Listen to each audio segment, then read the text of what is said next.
Om मेगासीको IPO बाँडफाँड आज चैत 12 गते भएको छ। बिक्री प्रबन्धक प्रभु क्यापिटलको कार्यालय कमलादी काठमाडौँमा आइपिओ आज बाँडफाँड गरिएको हो। यो आइपिओ औषधि कम्पनीको पहिलो आइपिओ हो र यो आइपिओ भर्नेहरू भाग्यमानीले आज हात पारेका छन्। यो आइपिओ भाग्यमानी 1,47,600 जनाले हात पारेका छन्। मागभन्दा धेरै आवेदन परेपछि गोला प्रथाबाट आइपिओ बाँडफाँड भएको हो। यसमा 19,85,663 जनाले कुल 2,36,59,120 किताको लागि आवेदन दिएका थिए। यति धेरै आवेदन परेपछि यो आइपिओ गोला प्रथाद्वारा बाँडफाँड भएको र भाग्यमानी 1,47,600 जनाले यो आइपिओ पारेका छन्। अर्थात् उनीहरूले यो आइपिओबाट केही लाभ प्राप्त गर्नेछन्। कम्पनीले फागुन 27 देखि चैत 3 गतेसम्म सबै सर्वसाधारणको लागि 14,76,000 किता आइपिओ जारी गरेको थियो।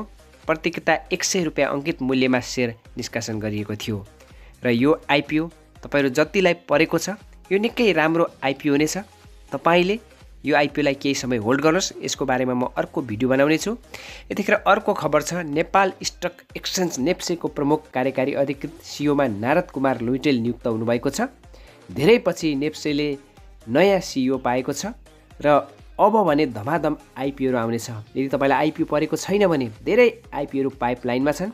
82वटा भन्दा धेरै आइपिओहरू पाइपलाइनमा भएको कारण धेरै आइपिओहरू नेप्सेमा नयाँ कार्यकारी आएसँगै अब धमाधम आइपिओहरू खुल्नेछ। पैसा जम्मा गर्दै गर्नुहोस्।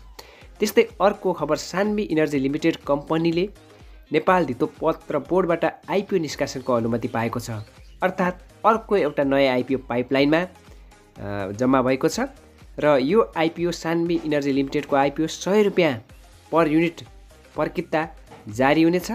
यो हाइड्रो पावर सेक्टरको आइपिओ र तपाईँ सबैजनालाई म यो भन्न चाहन्छु कि अहिले 82वटा भन्दा धेरै आइपिओहरू जारी हुनको लागि ठिक्क परेर बसेका छन् र अब धमाधम आइपिओहरू आउँछ।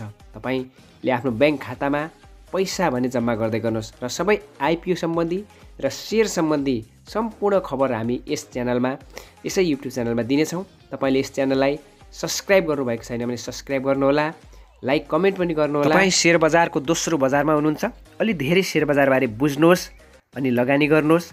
तर आइपिओ चाहिँ तपाईँले बुझ्नु भएको छैन भने पनि भर्नुहोस् र यो आज आएको आइपिओ रिजल्ट तपाईँलाई पर्यो या परेन, यदि पर्यो भने राम्रो हो, परेन भने थुप्रै आइपिओहरू आउँदैछन्।